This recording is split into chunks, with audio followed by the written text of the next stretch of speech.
walking into that, and that felt good because I haven't been able to say that, but I'm growing as a woman. Okay, and so today I just want to talk about quality over quantity. Come on now. Amen. So I want to talk about quality over quantity. So who can tell me what they think quality is? The best of what you It's the best of the best. Okay. Anybody else want to tell what quality is? Okay, that's a good one right there. I like that one. Who can tell me what they think quantity is? Too much. How much? The amount. The amount. Okay, so in life or just in general, what do we always look at as a person? The amount, right? The quantity. Yes, we always look at that. Like most people look said at you that. how much you're gonna make, how many people gonna be there, you know, how many cars you're gonna sell today. You know, they look at the amount, and sometimes that makes them blinded because they forget about the quality of a product, or the quality of a person, or the quality of an event. Like we had an event today. It's not that many people here, but it's been so powerful. Yes. So we looking at the quality on today, right? Yes. Okay. So that's what I'm saying. I want everyone to just kind of switch your mindset over and start thinking about the quality of your life, the quality of the things that you possess or the things that you want in life. Because if you always looking at how much you're gonna make out of something, you might miss something. There you go. You might miss Come on something. now. Amen. Okay?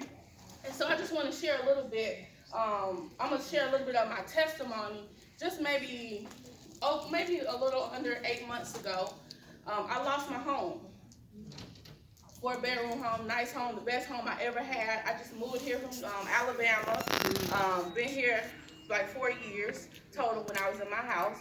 And I was doing any and everything to keep my house, working extra jobs, doing everything. God telling me to do one thing, I'm doing something else. So I'm looking at the quality of what I got, right? I mean, the quantity of what I have. You know, it's big, it's pretty, I want to keep it. And so I lost my house. The landlord wasn't paying the mortgage. He wasn't paying the mortgage on the house. So the house went in foreclosure, so they just booted me out the door, right?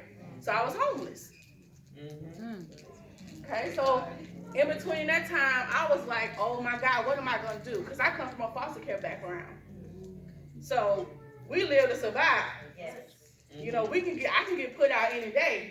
They threat, oh, you do this, I'm gonna put you out. So that's my mindset. So I'm living to, you know, had a survival mindset, and I'm like, what's gonna happen to me now? What am I gonna do?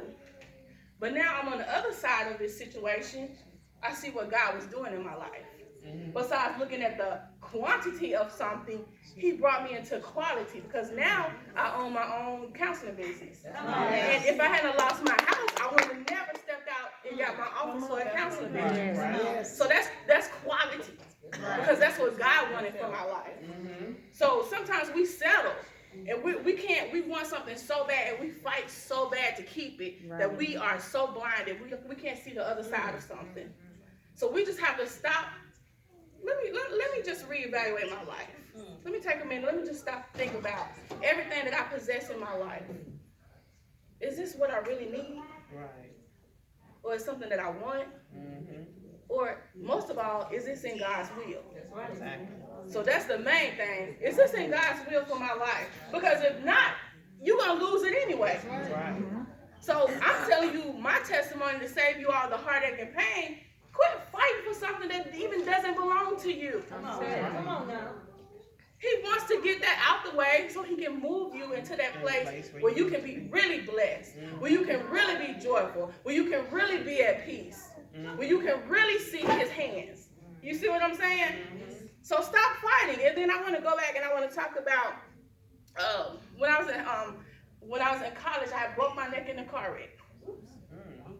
I was on basketball scholarship. I played basketball my whole life. So I was in a car wreck, so I broke my neck. They put a halo on. I had to wear a halo for 3 months. Went back to try to play basketball. I couldn't do it. I'm like, Lord, what is you doing to me? Like, how could you take something from me that I've been doing all my life? My passion, my desire. Like, I'm thinking I'm going to the WNBA. that type of thing. But he turned my whole life around.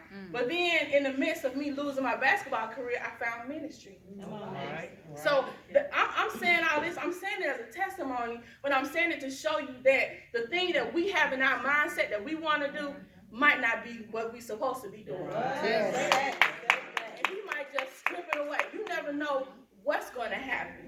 So you just have to be prepared and stay in the will of God. You have to. Stay in the will of God so you can already know and keep him in the forefront so you can be already prepared. Because anything can be taken away at any moment. Yeah. We talk about, you know, she losing her brother.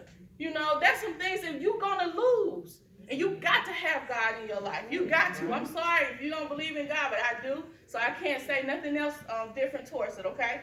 But I do respect you as well. But then I looked at the situation. I said sacrifice and compromise came to me as well. So most of the time when you're looking at quantity, you're going to be doing some compromising. Right? Come on. You're going to be doing some compromising because you want what you want. Right. The numbers big, the house big, the car expensive. So you're going to be doing some compromising to get that or to keep it, right? Right. So that's another thing we have to look at. Like, what am I compromising for? Now, I said sacrifice as well because that's on the other side of compromise. Yes, So when you sacrifice something to me, that means that you're sacrificing something that's good, right? To me, that's what I get from it. So if I'm going to sacrifice, like my fiance, he comes here, he sacrifices his time. He got to work all night, drive trucks all night, but it's a sacrifice for him to be sitting right there, right? That's good. Right. So that's quality. That's quality, right? All right, that's quality.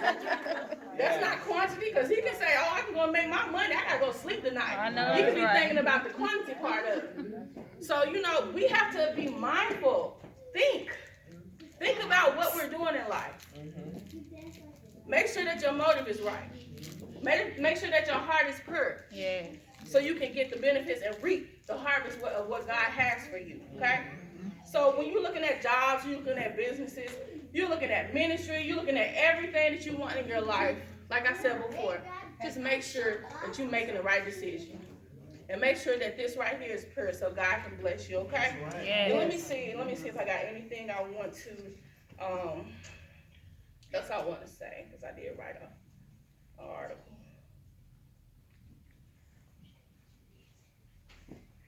I think that's it. I feel empty, so I just go with the flow.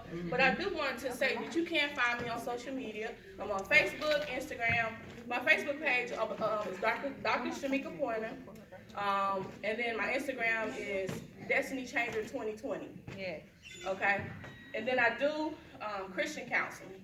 I do Christian counseling. I don't charge. So if you know anybody that needs counseling, sometimes I do counseling. I do sessions for free. Where to sign up? But give her some I'm money, y'all. telling you. I'll give you. So I do Sign me counseling. up. It just depends on your situation. If you, like, I had a situation that somebody came to me, they was suicidal. How can I charge somebody that's suicidal? Come on now, let's be real. So I'm looking at their quality of life and not looking at the quantity. Because see, if I'm gonna preach this thing, I gotta live it myself. And see, that when God gave me this, He tested me, because He did send somebody in my office that didn't have money, but they was gonna take their life. So what am I supposed to do? And then at the end of the session, you know what I told him? Salvation is free. He gave his life to God that day. I told him salvation is free, so how can I charge you for something that I can't even give? You see what I'm saying? It's already been paid for.